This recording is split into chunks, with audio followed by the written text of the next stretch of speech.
Willkommen bei Wonderworks Podcast, dem Ort, an dem Menschen ihre Stimme erheben, Geschichten erzählen und gemeinsam wachsen. Ich bin Sala Puschnik, Hebamme, Mentorin und Wegbegleiterin für Menschen. In diesem Podcast sprechen wir über Mutterschaft, Vaterschaft, Weiblichkeit, Männlichkeit, Körperbewusstsein und die Kraft, die in jedem und jeder von uns steckt. Hier erwarten dich tiefgehende Gespräche, ehrliche Einblicke und Inspiration für deinen ganz persönlichen Weg.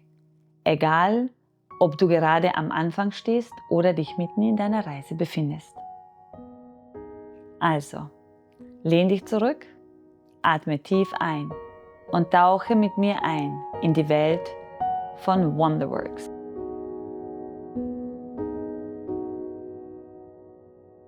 Heute ist Katharina Jarmendi bei mir zu Gast.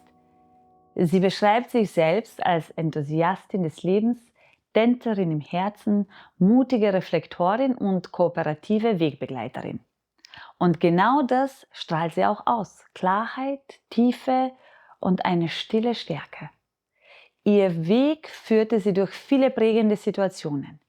Die Trennung ihrer Eltern, intensive Studienjahre in Wien, eine erste Ehe, therapeutische Prozesse, Ausbildungen in Supervision und Coaching, ihre Arbeit als Unternehmensberaterin und die große Liebe. Für Katharina bedeutet Fürsorge, Räume zu schaffen, in denen Bedürfnisse Platz haben, in denen Entwicklung möglich ist. Geduldig, liebevoll, mit offenem Blick auf das, was wirklich da ist. Menschen kommen zu ihr, wenn sie das Unklare begreifen wollen, wenn sie das Unangenehme in etwas Tragbares verwandeln wollen und wenn sie bereit sind, ehrlich mit sich selbst weiterzugehen. Katharina erinnert uns heute daran, dass wir nicht alles von uns selbst hinnehmen müssen und dass in jeder Krise ein kleiner Samen der Erkenntnis liegt. Hallo Katharina. Hallo Sala. Ich freue mich riesig, dass du da bist. Als wir uns das erste Mal kennengelernt haben, haben wir wahrscheinlich nicht gedacht, dass wir uns da treffen. Ich glaube, ich habe zu dem Zeitpunkt nicht einmal gewusst, dass ich Podcast machen werde. Und wenn du mir jetzt so gegenüber sitzt, ist das, was mir am allermeisten so ins Auge fällt und mich richtig catcht, deine Kette. Und ich würde mich sehr, sehr freuen, wenn du mir erzählst, was für eine Bedeutung sie hat, weil sie sehr besonders ist. Magst du das mit mir teilen? Das ist sie. Sie ist nämlich quasi der Anfang meiner Geschichte, warum ich überhaupt bei dir gesessen bin. Magst du das erzählen? Der Schlussstein sozusagen. Das ist so eine geografische Karte eigentlich, die ich da trage. Darf ich da nicht ankommen, gell? Alles gut. Okay. So eine geografische Karte, die ich da trage, mit einem diamantenen Punkt.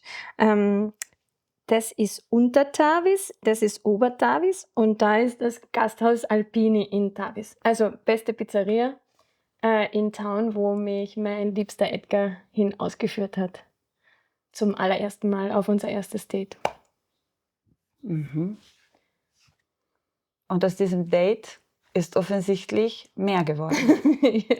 ja, kann man so sagen. Magst du kurz die Geschichte teilen? Ja, unsere kleine Familie mit unserer Alma, die mittlerweile 4 Monate alt ist.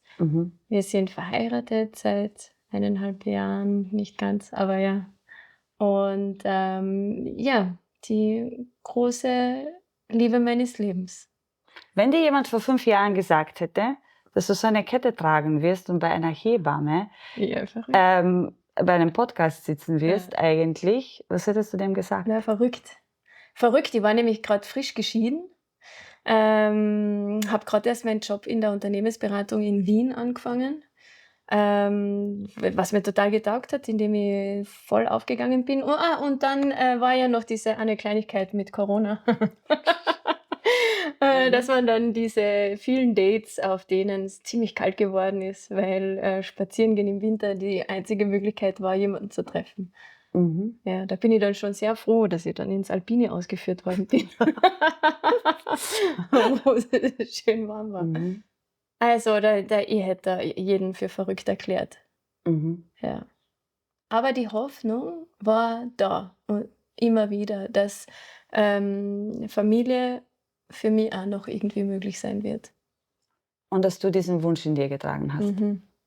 Aha. Ja, allerdings, ich habe das immer so erzählt zu dem Zeitpunkt, grad der Wunsch nach Familie und Kindern, so, wie wenn man etwas sehr Wertvolles, fein säuberlich einpackt in ein schönes Schächtelchen und es ganz ins unterste Regal tief im Keller Mhm. einen Platz, bekommt sozusagen. So was in deinem Keller verpackt. Genau. Und du hast gewusst und daran geglaubt, dass es irgendwann in deinem Leben es rausnehmen darfst und auspacken darfst?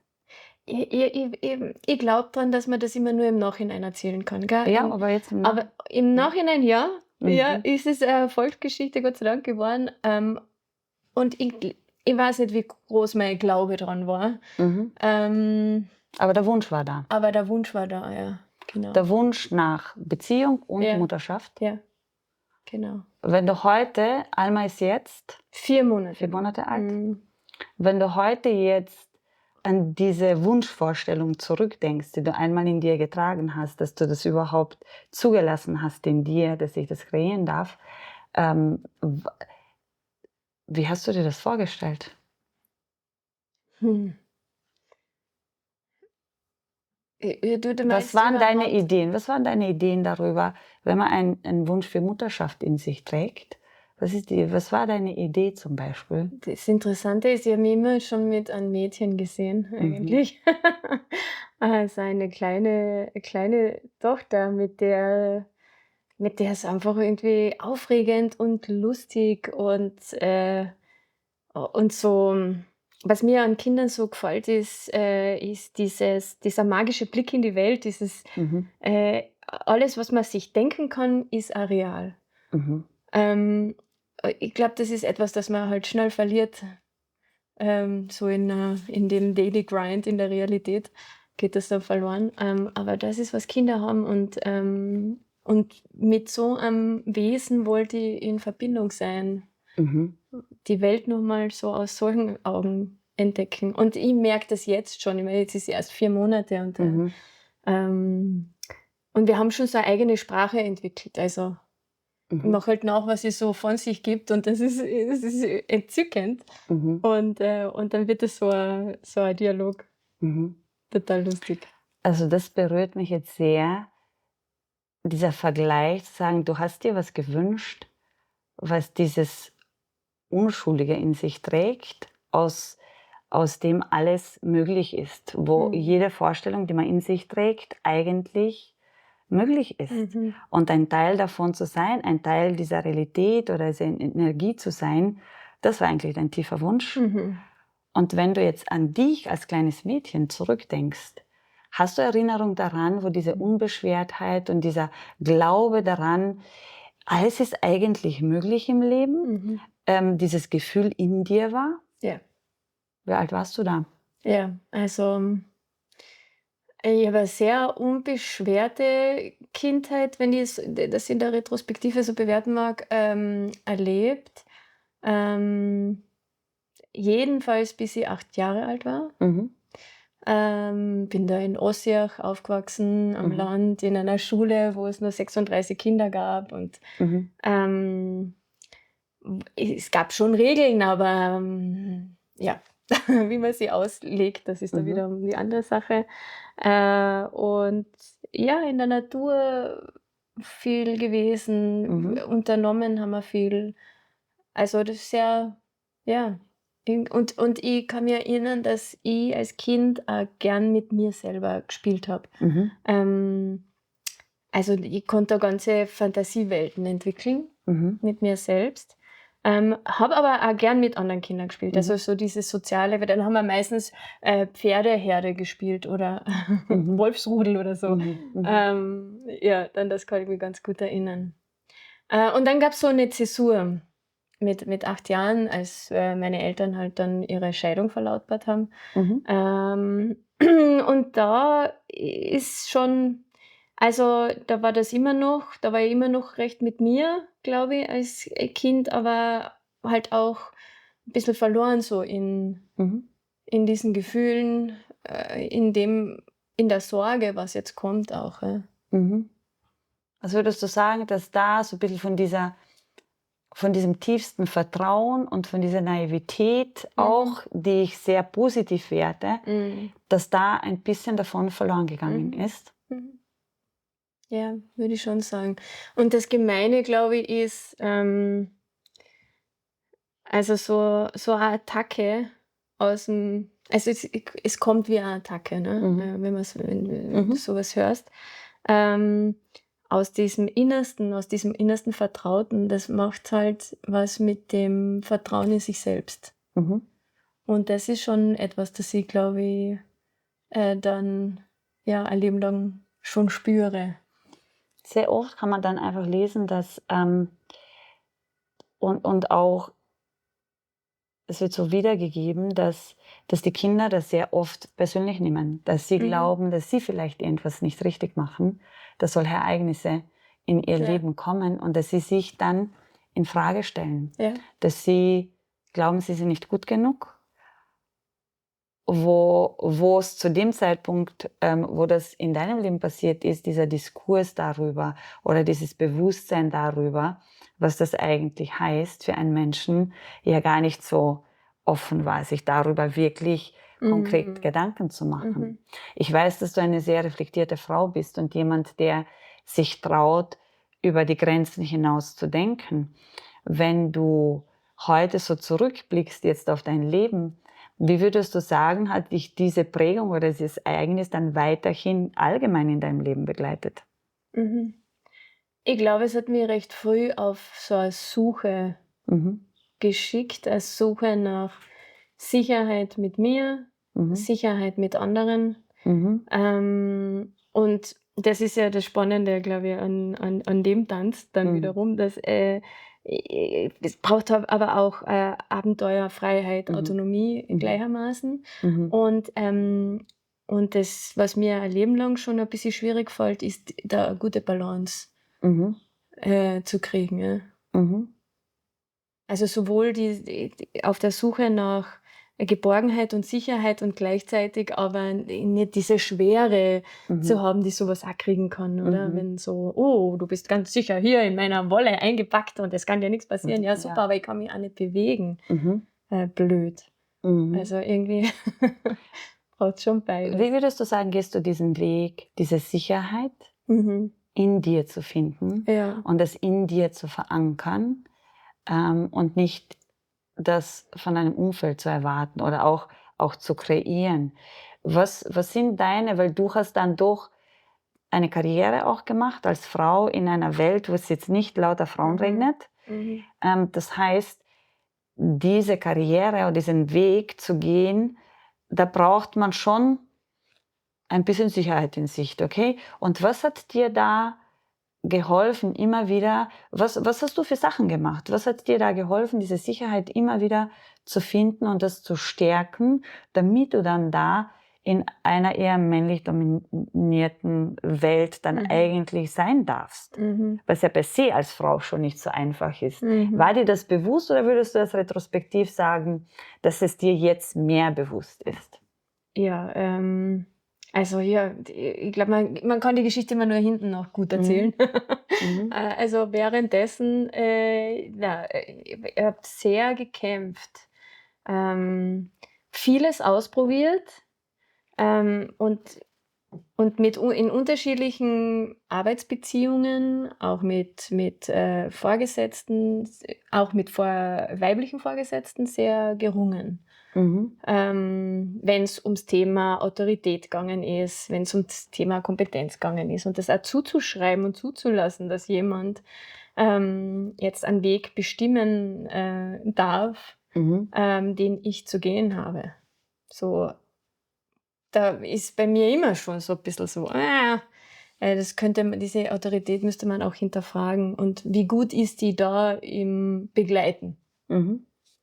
Also, ich glaube, so hinten nach, fällt es mir immer wieder schwer zu vertrauen, dass diese Begleitung auch funktioniert, hält, gut ist. Mhm. Habe ich dann auch in der Geburt gemerkt. Ja. Mhm. Und was habe ich getan? Ich glaube, einfach existiert, geschwommen, gerudert, immer noch. Mhm. Und wenn ein Strohhalm funktioniert, dann halt, ja, den angeschaut. Was ist das? Und Psychotherapie hat mir sehr Mhm. geholfen, aber auch jegliche Beschäftigung damit, mit wer bin ich, wenn alles im Außen wegfällt. Mhm. Wer bin ich denn dann? Und da bist du immer wieder gelandet. Ja, Immer wieder gelandet. Ja. Immer wieder gelandet. genau. Und es hat sich aber oft angefühlt wie, ich versink jetzt. Mhm. Und meine Traurigkeit oder meine Wut hört nie mehr auf, Mhm. wenn ich in sowas drinnen war. Und es hat aufgehört. Genau. Ich persönlich sehe das als das größte Gold, das uns das Leben schenken kann. Dieses Gefühl, wo dir alles um die Ohren fliegt, wo du das Gefühl hast, es zerreißt dich und du wirst nie wieder aus diesem Loch hinauskommen. Für mich ist da das größte Gold eigentlich begraben, wo du dich quasi auflöst in allen Vorstellungen, wo das Ego einfach so reduziert wird, weil es einfach nicht anders geht und wo man glaubt, das überlebt man einfach nicht.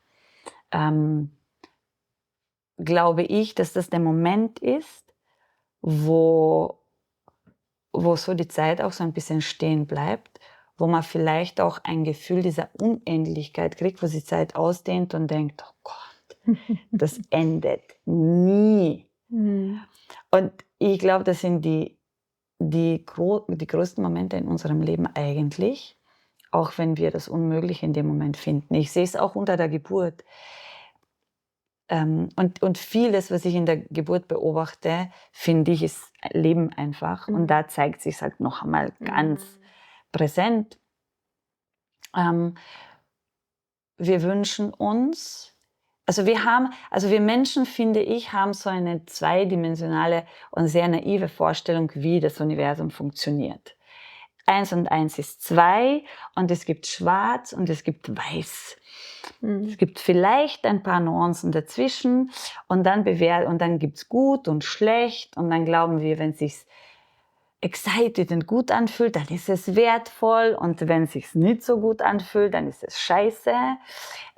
Und so navigieren wir, so ein bisschen sehr naiv. Schwimmen wir dann und tanzen das Leben. Und vor allem, wenn ich so Geburt jetzt hernehme, also aus meinem Fach heraus, und was ich dann auch auf Social Media oder einfach so, was die Frauen untereinander reden und das mal als gut oder schlecht wertet.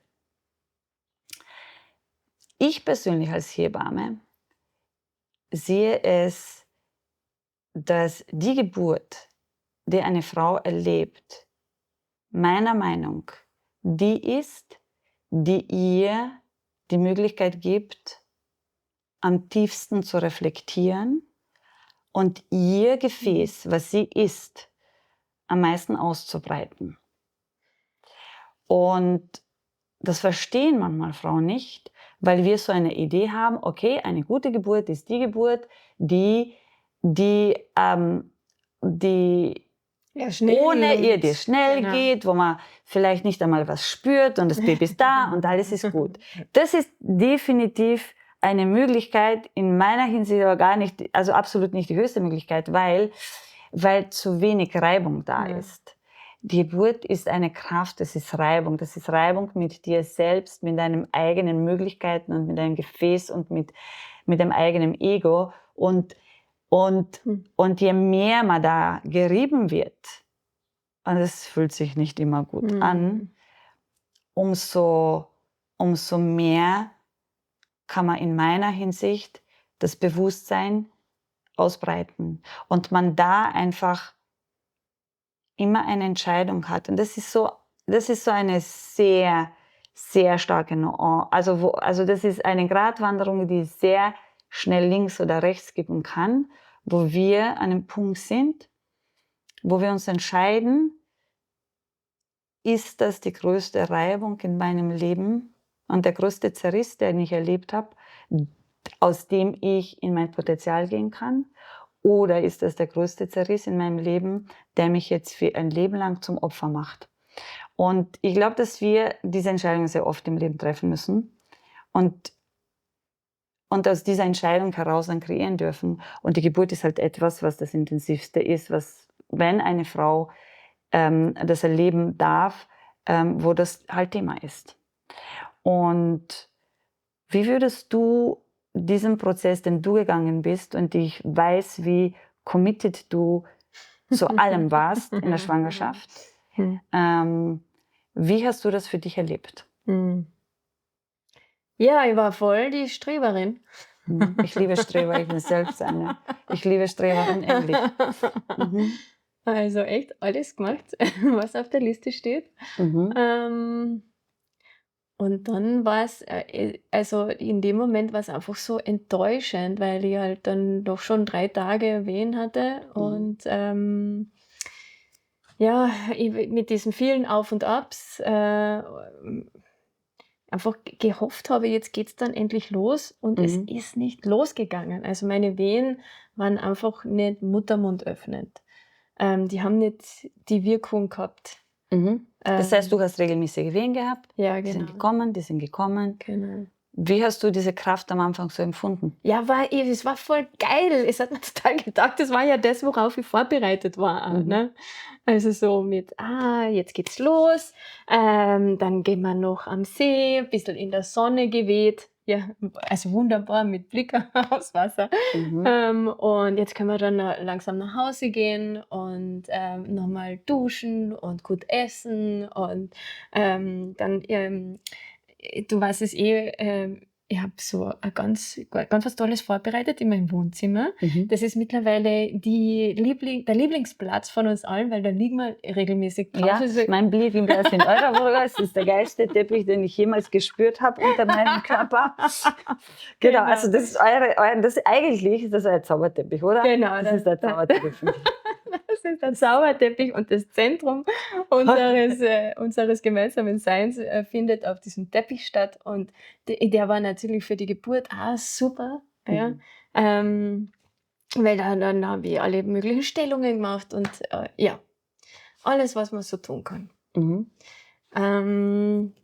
Aber es ist halt nichts weitergegangen dann. Ja.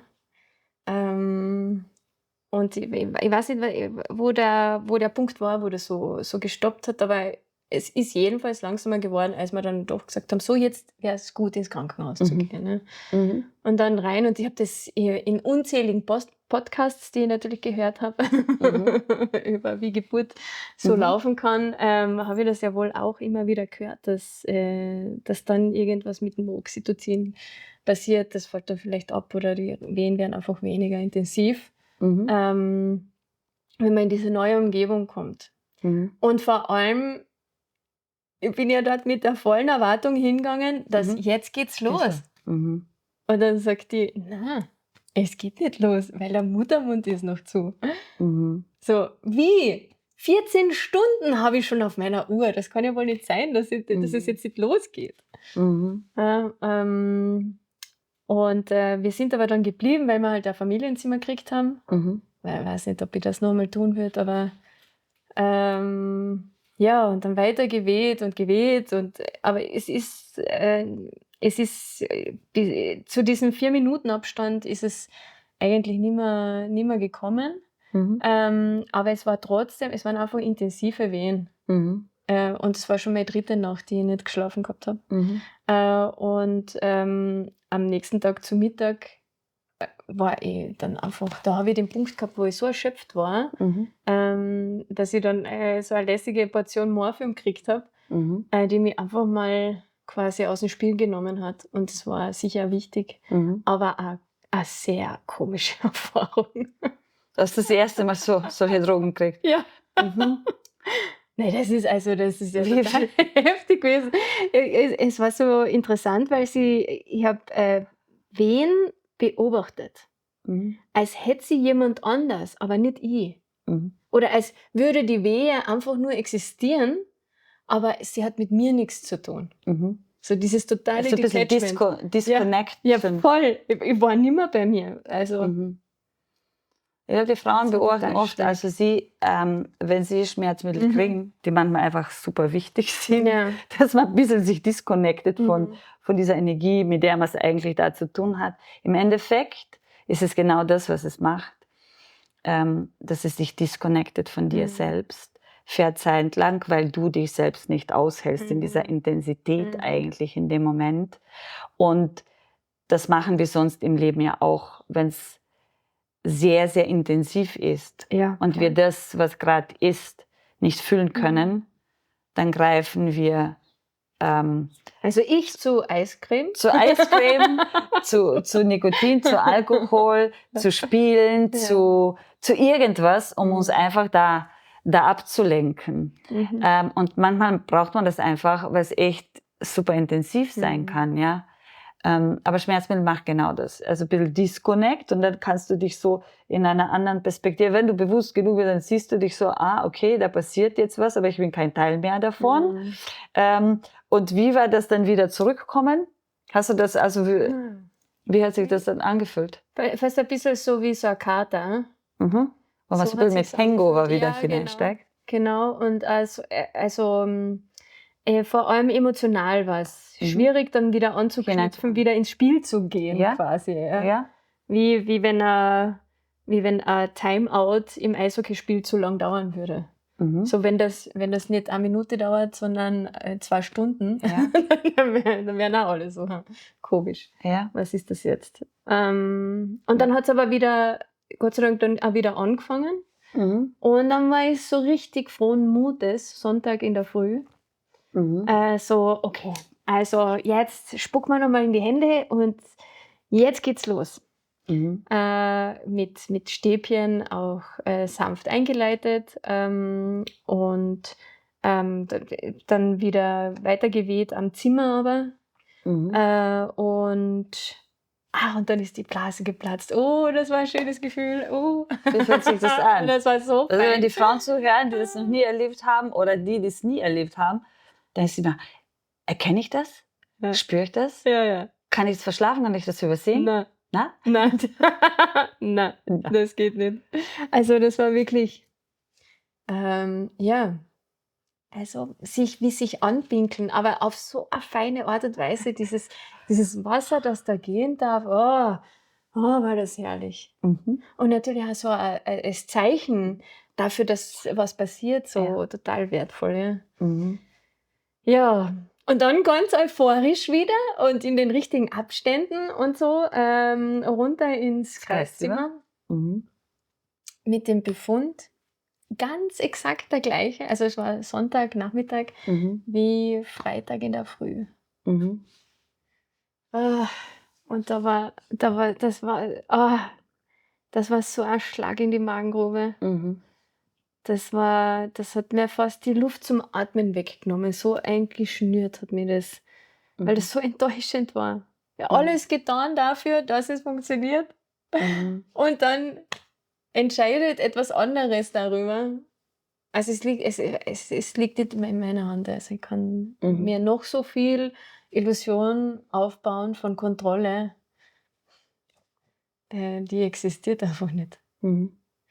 Ja, und dann, das war mental so wirklich der Tiefpunkt, wo ich einfach nicht mehr dran geglaubt habe, dass ich das jetzt noch weiter aushalte. Vor allem, es kann da ja niemand sagen, wie lange wird denn das jetzt noch dauern. Ja?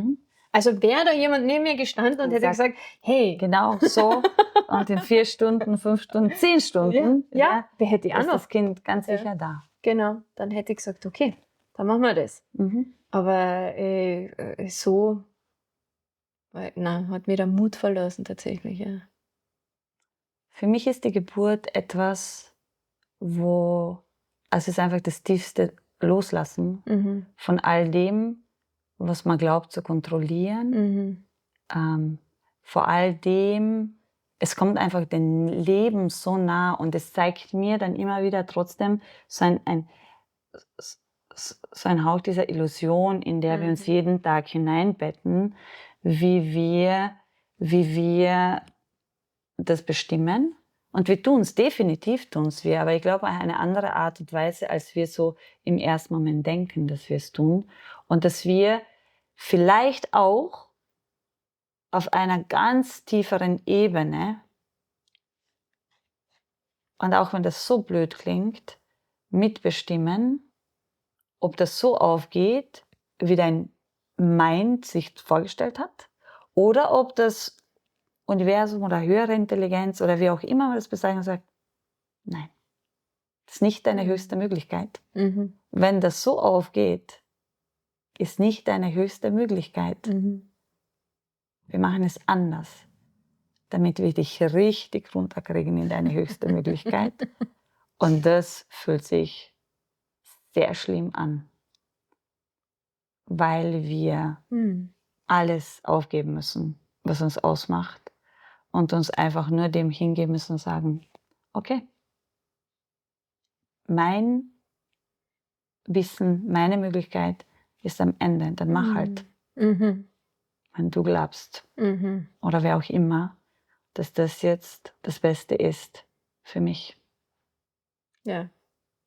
Ja, das ist genau das, was passiert ist dann. Ne? Mhm. Sehr, also interessant, dass du das Sinnbild dahinter zeichnest, weil das passiert ja, weil die Entscheidung war dann Kaiserschnitt und dann sind diese ganzen Prozesse in Gang gelaufen, die ja von mir ja null mehr kontrollierbar sind. Ja. Ja. Also, Wie war das, da dann passiert alles nur mal loszulassen? passiert. Ja, also erstens einmal war es eine super Erleichterung, wie ich keine Schmerzen mehr gehabt habe. Mhm. Also das war wirklich so. Ich habe mir zum Edgar gesagt, jetzt verabschiede ich mich von der letzten Wehe. Mhm. Und dann war es aber auch so, noch einmal so, das mag ich jetzt aber spüren auch. Ja. Mhm. So. Mhm. Zumindest das war ein recht aktiver Part, Ja. fällt mir gerade auf. Und Das berührt dann mich jetzt richtig. Ja. Du sagst, ja, Ja. so. Ja, Also es war eine stimmt, Entscheidung in ja. dir. Also war eine Ja. Entscheidung in dir. Na, die war sehr Mhm. präsent, ja. Also, Voll cool. also als mir die Entscheidung gestellt wurde, so Mhm. was wollen denn, also die Frage war, was wollen Sie jetzt Mhm. wirklich machen? Mhm. So im tiefsten Innersten. Und das war kein Zögern meinerseits da. Ich habe gesagt, okay, dann bitte Kaiserschnitt. Mhm. Also so auf der rationalen Ebene konnte ich das ganz gut entscheiden. Habe auch gemerkt, wie emotional es noch ein bisschen so nachzieht, weil so, aber bin ich jetzt eine schlechte Mama, weil ich nicht quasi bis zum Ende der Spontangeburt alle Möglichkeiten ausgeschöpft habe, die ich habe. Und mir jetzt so für the easy one out entscheide. Ja. Das war kurz so ein Hast du das in dem Moment, war es dir bewusst? Ja, Mhm. ja. Und das hat aber zum Glück auch die Hebamme, die da im Raum war, gesehen und konnte das adressieren und hat dann zu mir gesagt, es zählt nicht, ob du jetzt spontan gebärst oder Sektion hast, sondern es zählt die vielen, vielen Momente danach als Mama. Für die Verbindung mit deinem Kind. Ja. Und ja, stimmt. Also stimmt ja auch.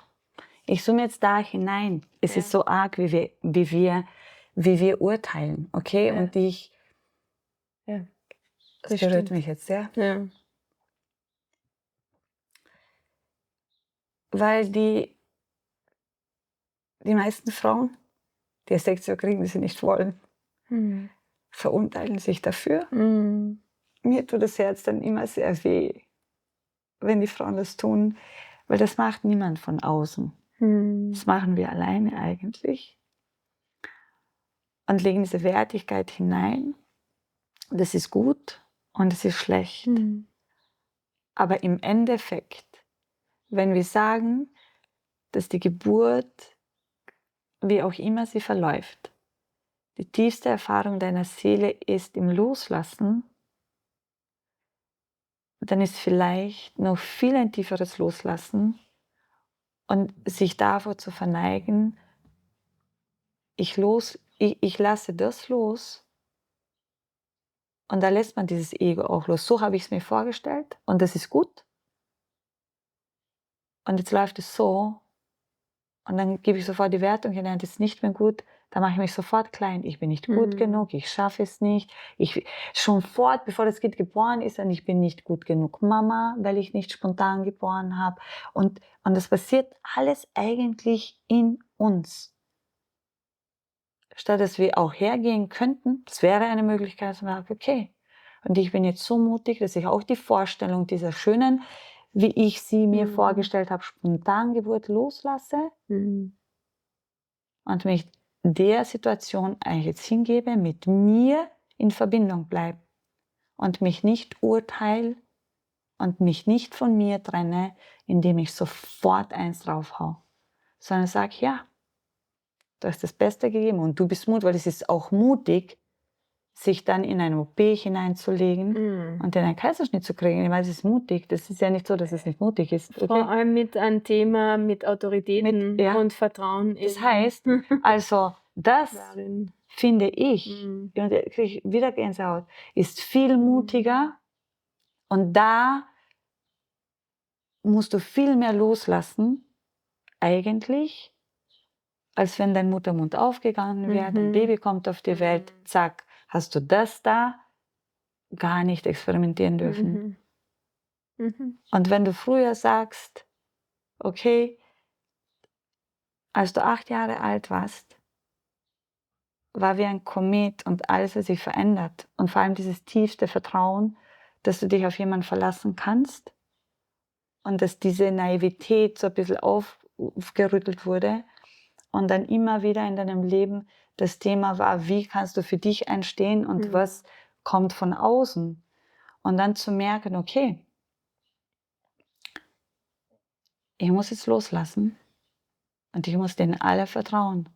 Und sie sind alle für mich da, dass ich diesen nächsten Schritt in meinem Leben machen darf.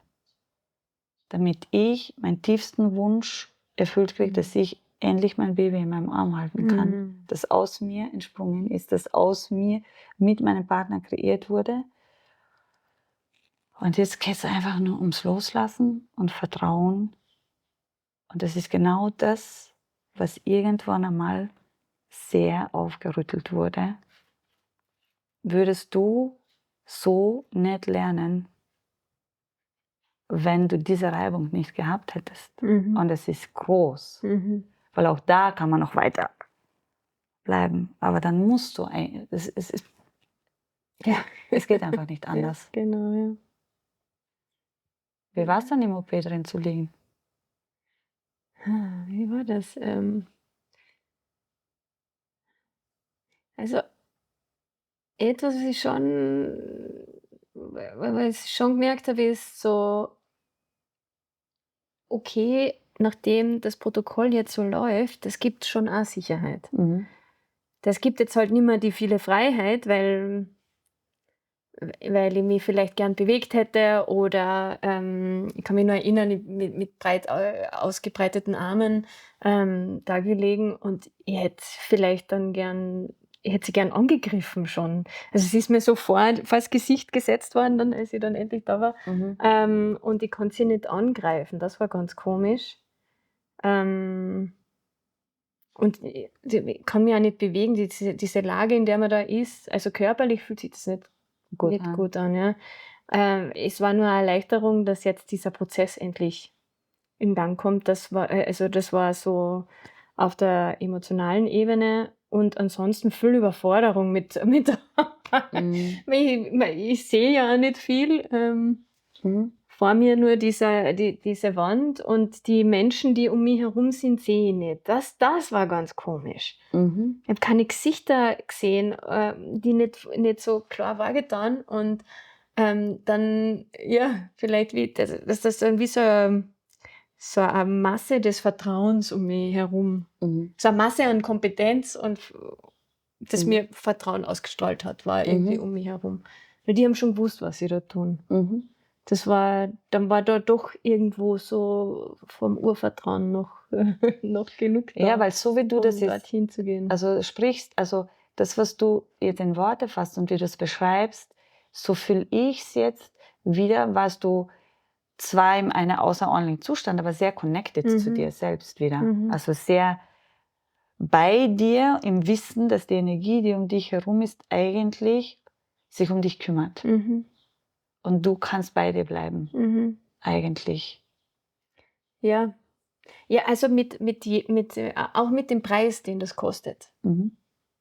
Weil ich dann eben nicht so, da ist mein kleines Wesen aus mir heraus und das hebe ich jetzt zu mir. Das hat zum Beispiel gefehlt, dieser Moment, den ich mir so Dass du sogar vorgestrahlt habe. dieses Hochheben Ja. eigentlich, dass du, so wie du, also als du das so erzählt hast, krieg ich so ein Bild von Jesus auf dem Kreuz, wo er da so angenagelt ist. Ja. Und dann trotzdem noch einmal immer vertrauen, es ist alles gut. Und dann kannst du das Kind ja mal angreifen. Immer das erfordert unglaubliches Loslassen. Ja. Oder? Ja, weil es ist ja so brutal. Also, wenn man sich das jetzt so von der Physik her anschaut, da wird ein kleiner Schnitt gemacht und dann wird man aufgerissen. Und dann muss man durch 8 Hautschichten durch, bis man endlich einmal bei der Gebärmutter ist. Und die muss auch aufgeschnitten werden. Also, und da ist das Baby ja schon drinnen. Und dann war das so, dass die Ärztin in der Rückschau zu mir gesagt hat, ja, das war nicht so einfach, weil unsere kleine Alma quasi schon ihren Kopf heraus gehabt hat und da habe ich sie schon gehört und dann ist ganz viel Zeit noch vergangen, bis ich sie dann endlich gesehen habe, als sie bei mir war, weil es schwierig war, sie da aus meinem Gewebe, das noch so straff ist, super, dort rauszubringen. Ja. Und also das ist ja Heavy-Duty Arbeit eigentlich, die da zu erledigen ist. Und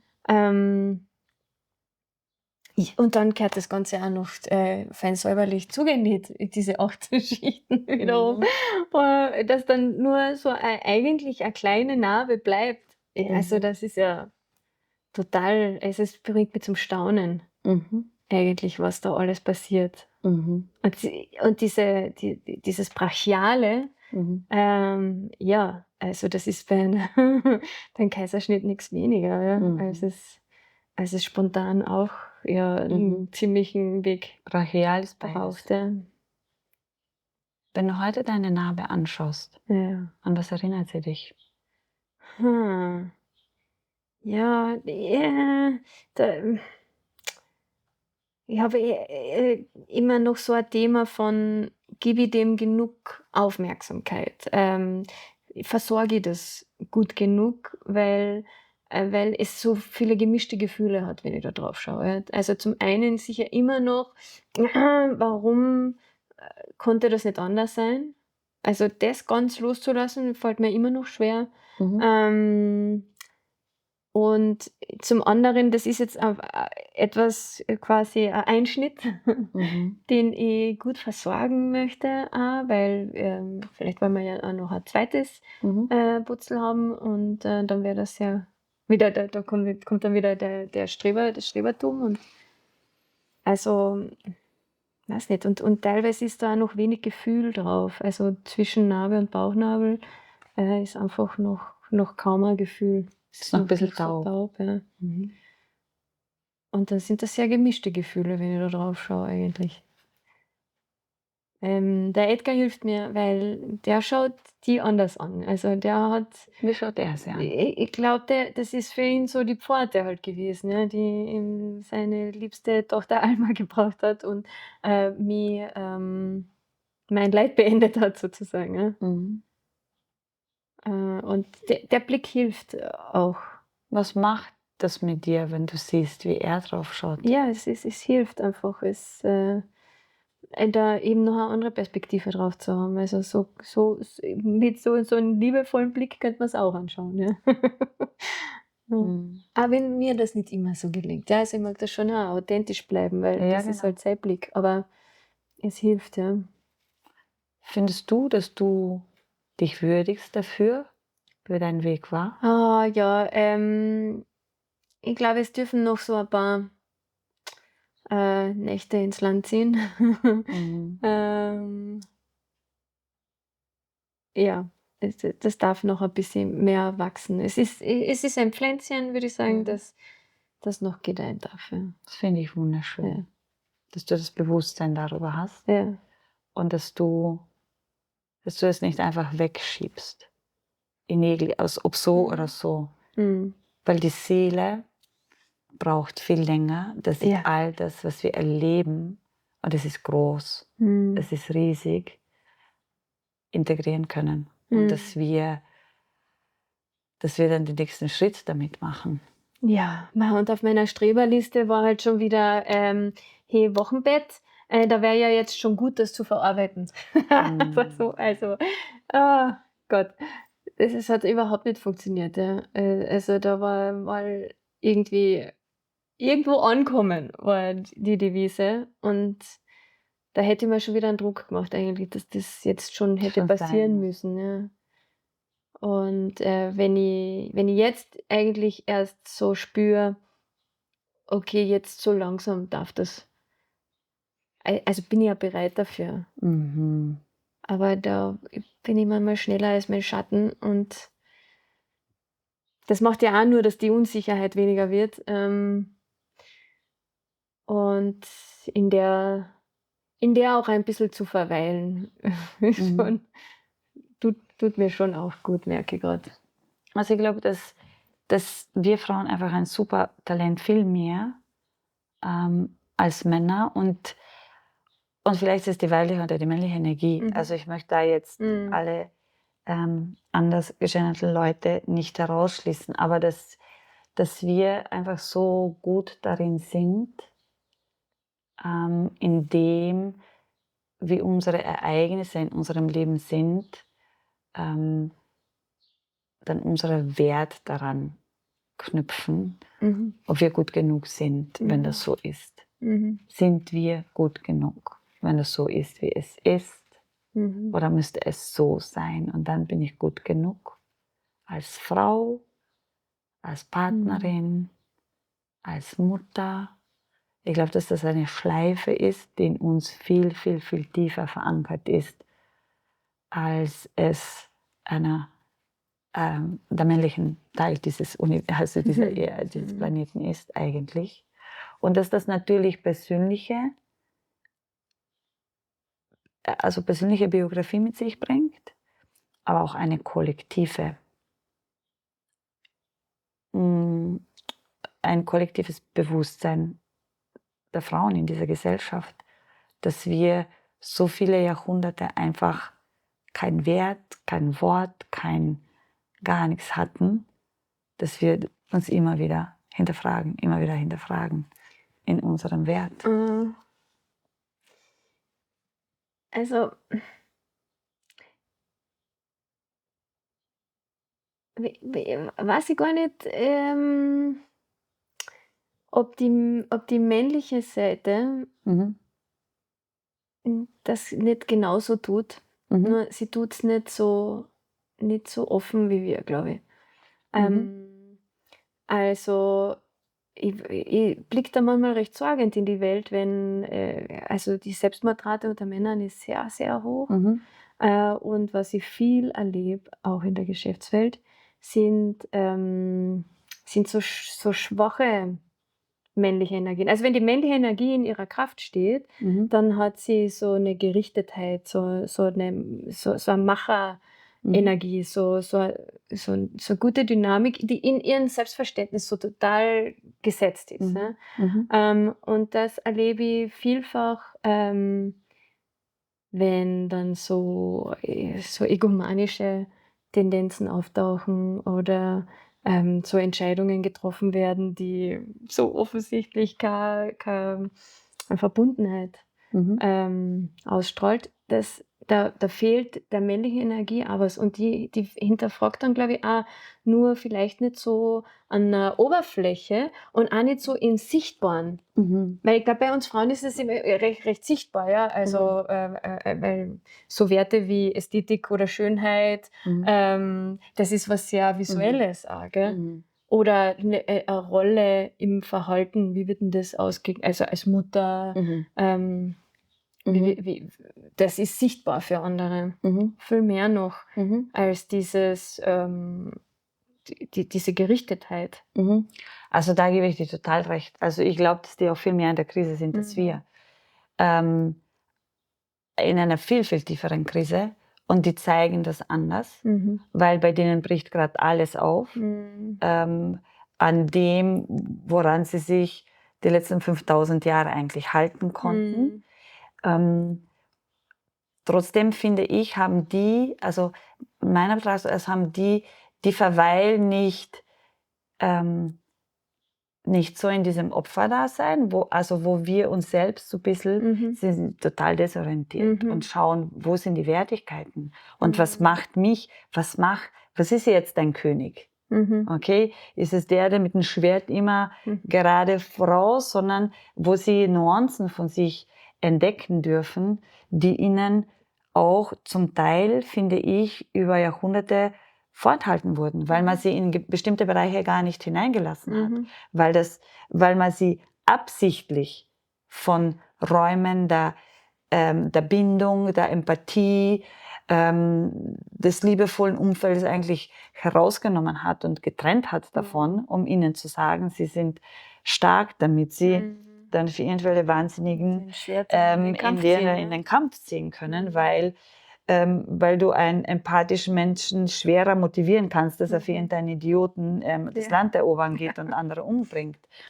Also das sehe ich total, also definitiv. Und wir Frauen, wir waren so am Boden, gesellschaftlich so unten, dass wir jetzt von unten, wir wachsen jetzt von unten hoch, weil es uns so oft einfach zerrissen hat.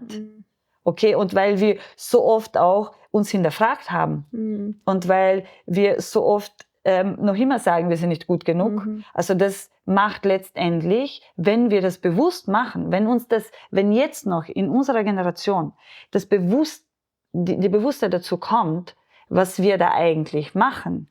Ich meine, wenn wir diesen Bizeps trainieren, dann wachsen da Bäume, die haben Wurzeln bis in die Mitte dieses Planeten hinein. Okay? Aber das sehe ich, dass wir da noch gut sind mit dieser. Und wenn wir genau das, was wir tun, dass wir uns in Frage stellen, dass wir in uns zweifeln, ob wir gut genug sind und dann aber uns trauen hinzuschauen, was mache ich da eigentlich? Wo ist mein Selbstwert? Wo hole ich das her? Und jetzt habe ich Bildung, jetzt habe ich einen Job, jetzt kann ich das so kreieren. Und was mache ich da eigentlich? Also ich glaube, letztendlich ist es etwas, was unsere Wurzeln tiefer bringt, wenn wir das dann entfalten, mit einem höheren Bewusstsein dazu. Und das, was du erwähnt hast, wo du hingegangen bist, dass die das nicht haben, die haben aber diesen Zerriss nicht so gehabt. Die kriegen erst den Zerriss. Okay, das, was wir seit 5000 Jahren mitmachen, kriegen die jetzt. Weil sie sehen, dass das alles eine Illusion war.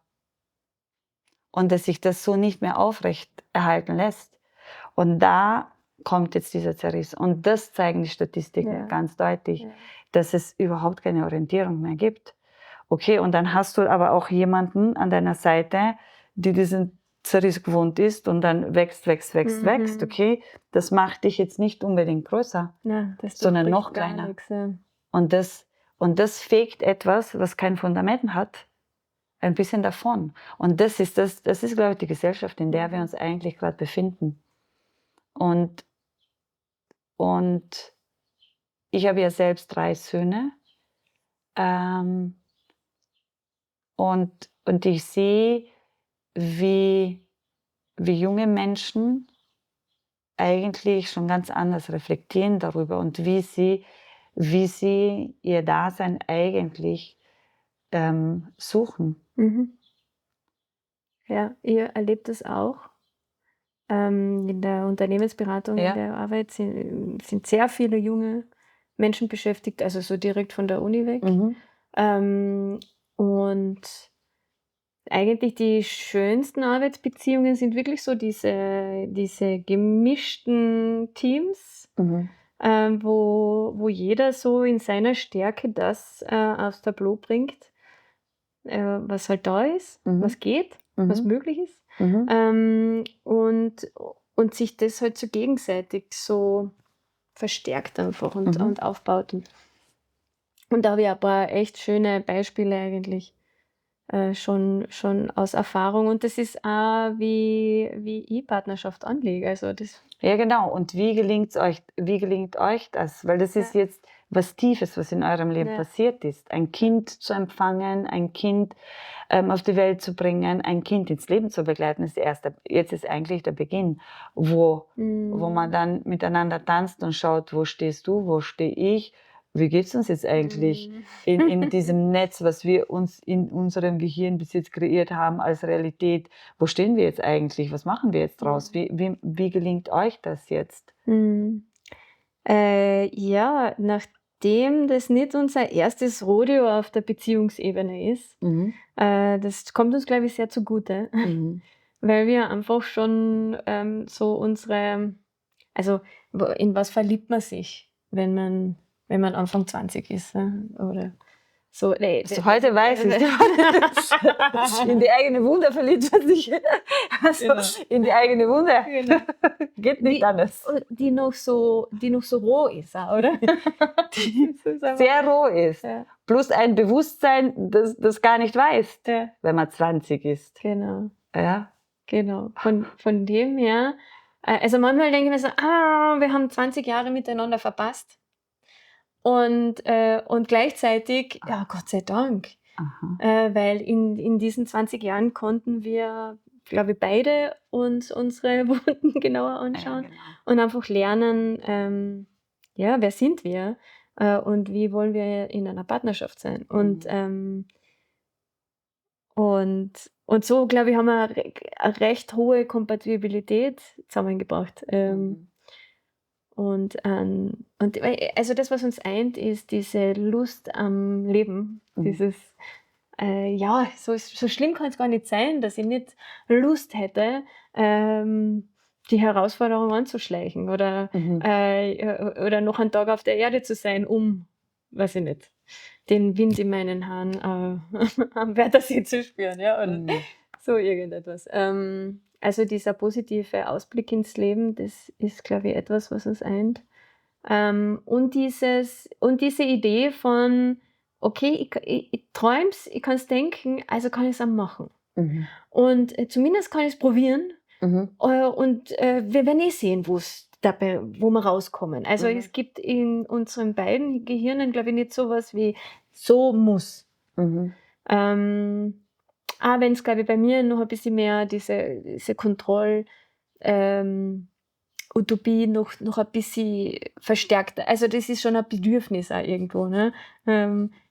Das ich aber umleiten kann in ein recht angenehmes Sicherheitsbedürfnis, sagen wir so. Ja? Weil Kontrolle und Sicherheit, das sind ja unterschiedliche Füllstände sozusagen in diesem Bedürfnis. Ne? Das eint uns und ich glaube, damit gelingt es uns ganz gut. So immer wissend, dass wir noch auf der Suche sind. So wie es ist noch nicht, muss aber nicht. Genau, muss es? Nein, muss nicht. Ne? Also lass uns mal die Reise genießen. Ne? Findest du, oder wie würdest du beschreiben, seit Alma in eurem Leben ist, wie hat sich euer Leben verändert? Ja, lustig, gar nicht mal so sehr, teilweise und dann auch wieder total. Wir haben uns auch vorher die Nächte um die Ohren geschlagen. Wir haben vorher schon viel gekuschelt, das tun wir jetzt immer noch. Wir sind sozial, wir sind viel unterwegs. Ich bin geringfügig in der Firma vom Edgar Und das tut mir richtig gut auch. Aha. Wir verbringen so viel wie möglich Zeit als Familie. Also das hat sich alles nicht verändert. Natürlich ist die Alma dazugekommen, was einfach ein großer Quell von Freude ist. Und unsere Themen natürlich kreisen jetzt vielleicht auch um andere Dinge. Also viel ums Baby, aber wir wollen auch uns räumlich verändern. Das ist auch ein großes Thema gerade. Aber nach wie vor geht es dann halt mal wieder um organisationsentwicklungstechnische Dinge, die Firma betreffend. Oder wenn wir uns TED-Talks anhören, wie gerade jetzt mit TEDx Klagenfurt, dass halt irgendwie ein neuer Gedanke kommt und irgendwie Ideen gesponnen werden. So. Also das ist nach wie vor so. Und wofür ich einfach endlos dankbar bin, ist diese Freude und dieses Wollen, also nicht nur, ich möchte gern Kinder haben, sondern so dieses, ich will auch ein Vater sein vom Edgar. Und ich glaube auch also ich wollte nicht nur ein Kind bekommen, ich will einfach Mutter sein. Und dieses Wollen jetzt zu erkunden, Was heißt für dich Mutter sein? im Tun, ja, ich glaube, dieses nährende, begleitende, ja, so wie so ein Kissen sein, in das man einmal reinfallen kann. So, das ist viel für mich Mutter sein, aber auch gestalten, also so manifestieren von, da gibt es Bedürfnisse, und was wollen wir aus denen, was wollen wir mit denen machen? So, oder was wollen wir kreieren, damit diese Bedürfnisse auch Erfüllung finden? So, das ist es eigentlich. Ja. Was würdest du dir zutiefst wünschen, möchtest du einmal weitergeben? Ja, dieses Vertrauen in sich und dass am Ende alles gut wird. Aber wenn es sich dazwischen drinnen nicht so anfühlt. Also es ist so eine gewisse Resilienz dem Leben gegenüber. Ich muss mir ja nicht alles von mir selbst gefallen lassen. Ist eigentlich einer der liebsten Sätze von Viktor Frankl, den ich so für mich Sag dir noch einmal. ich muss mir ja nicht alles von mir selbst gefallen lassen. Ja, also so dieses Vertrauen darin, es geht vorbei, auch wenn es noch so schlimm ist. Das Leben ist freudvoll und es gibt immer was Neues zu entdecken. Wie findest du diesen Punkt immer wieder in dir, auch wenn es noch so schlimm ist, geht es weiter? Was ist da, wo du andockst in dir? Also es ist wirklich so, auf hoher See ins Wasser gestoßen werden und mal schwimmen.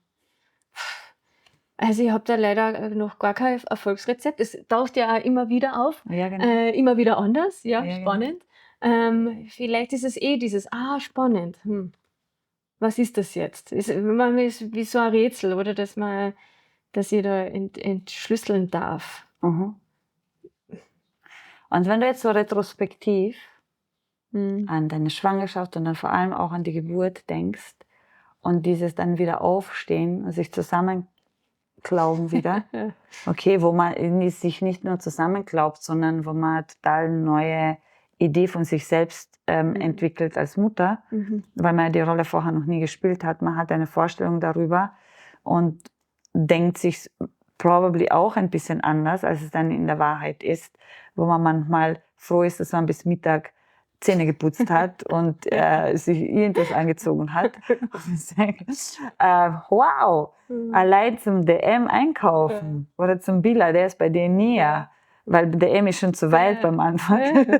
Jetzt habe ich den Faden verloren, was ich dich fragen wollte.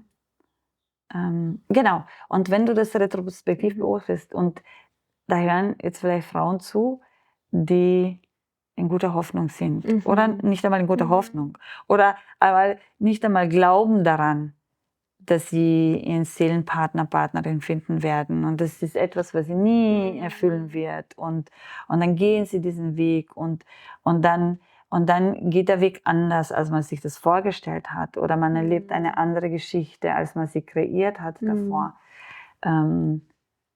ich sehe dich da so strahlend, so gestärkt, auch wenn du dich traust und ehrlich bist und sagst, manchmal räumst du dir noch immer ab, wenn du daran denkst, warum das so sein musste. Nichtsdestotrotz sehe ich dich im Vergleich zu dem, wo wir uns das erste Mal getroffen haben, viel, viel, viel verkörperter einfach, viel mehr in dir. Noch einmal in einer unglaublichen Präsenz in dir, ja, aus der all das, was du dir wünschst in deinem Leben, eigentlich kreiert wird. Was würdest du diesen Müttern sagen?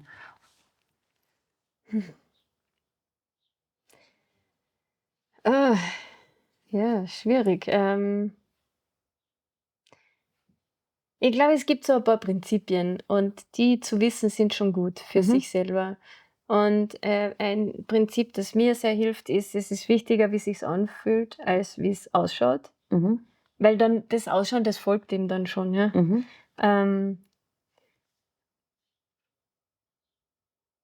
Dieses Loslassen ist natürlich die große Königsdisziplin. Ja, aber auch loslassen davon, dass man loslassen müsste. Gar nichts muss man. Gar nichts muss man. Ja? Also es ist, was sind meine Möglichkeiten? In dem Rahmen mag ich mich gern bewegen. Und das heißt jetzt nicht, dass die Komfortzone nie zu verlassen, dass das so erstrebenswert wäre. Aber diese Balance zu finden zwischen Freiheit, was ist da draußen, Abenteuer und dieses, und wo geht es mir gut, wo fühle ich mich sicher. Also wenn das klar ist, dann kann ja eigentlich nichts passieren so. Was gibt dir die größte Sicherheit für dich? Ja, meine Geschichte. Und dieses darüber nachdenken nochmal, hey, wie war denn das so alles und wo bin ich denn da überall durchgegangen und wo sind die Verbindungen? Und die Verbindungen, ja, die Verbindung zu mir selber, aber auch zu meinem ersten Umfeld. Und da habe ich ein paar echt schöne. Also die Pflege, wo ich sehr genau bin, mit wem geht es sich aus, mit wem nicht, da Entscheidungen treffe, aber die pflegen und hegen. Ich habe manchmal das Gefühl, als wären wir so eine Landkarte, die wir bereisen, ein Leben lang. Und auf dieser Landkarte gibt es Berge, es gibt Meer, es gibt Täler, manchmal gibt es Schluchten und wir reisen da. Manchmal kommt Gewitter und Blitze und Donner, manchmal scheint die Sonne. Und all diese Nuancen dürfen einfach sein. Ich finde es am allerschönsten und für mich ist es am kraftvollsten, für mich persönlich, wenn ich so ein bisschen Abstand zu dieser Landkarte habe und da immer wieder so mit Abstand drauf schaue und denke, wow. Und da bin ich durch diese Schlucht durch. Und dann bin ich mit einem Kajak so einen wilden Fluss runter gekajakt, ich weiß nicht, wie man dazu sagt. Und dann war Stille danach. Und dieses Gefühl, wenn sich Adrenalin im Körper wieder beruhigt und wenn man sich wieder mehr anders spürt, wie man sich im Adrenalin, wie man sich in Ruhe spürt. Und das ist immer so ein bisschen zu beobachten. Ich finde, dass es das Schönste ist, wenn wir immer wieder den Abstand zu uns gewinnen, was wir unseren Kindern schenken dürfen. Dass wir es nicht so ernst nehmen, dass wir uns nicht so ernst nehmen, dass wir uns und unser Ego ein bisschen mit Abstand betrachten, trauen, damit sie es einfacher haben und nicht sondern dass sie diese Freiheit einfach, weil ich finde, wenn wir es uns erlauben, dann geben wir ihnen die Berechtigung, dass sie es in sich behalten dürfen und erforschen dürfen. Ja, voll. Du hast jetzt so ein schönes Bild gezeichnet. Und da habe ich noch so eine Geschichte. Kurz nach meiner Scheidung war für mich überhaupt so eine Neuausrichtung und dann habe ich beschlossen, ich gehe den Karnischen Höhenweg und ich gehe den alleine. Und dann war es schon der 3. Tag. Ich bin ganz in der Früh los, weil das Wetter hat nicht gut ausgeschaut. Also bei Nieselregen. Und auf einmal war um 7 herum die Sonne so richtig angeleuchtet, nur um sich binnen einer Viertelstunde so zu verdunkeln. Es ist so ein Gewitter aufgezogen und ich war gerade auf so einem Sattel, aber eigentlich am Kamm unterwegs. Es ist so ein Gewitter aufgezogen. Der Wind kam und der Hagel kam quer. Ich habe mir noch so einen Stein gesucht, da habe ich mich drunter reingesetzt und ich so, okay, jetzt zieht dieses Gewitter über mich drüber. Direkt. Auch interessant, was habe ich als erstes gemacht? Ich habe meine Jause gegessen. Ich esse nur, bevor ich gehe. Essen beruhigt einfach ungemein. Und dann ist, also da ist sicher ein Blitzschlag nicht mehr als 10 Meter neben mir eingeschlagen. Also das hätte mich auch treffen können, locker. Gell? Und dann ist das Gewitter vorbeigezogen und ich hab's da unter diesem Stein überlebt gehabt. Und habe dann noch 10 Stunden Weg vor mir gehabt. Das war ein Tag, der hat mich körperlich zumindest dorthin gebracht, wie es sich emotional schon oft angefühlt hat.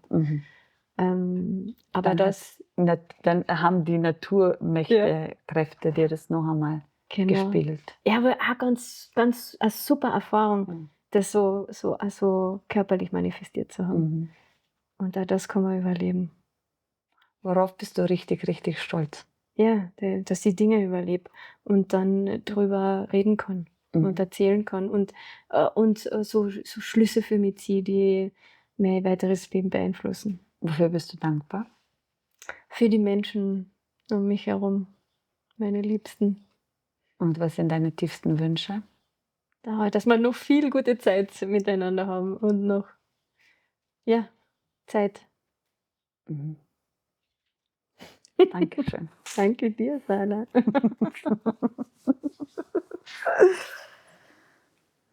Danke dir.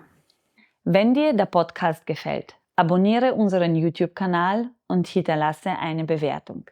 So hilfst du uns, die Stimmen von Menschen weiterzutragen.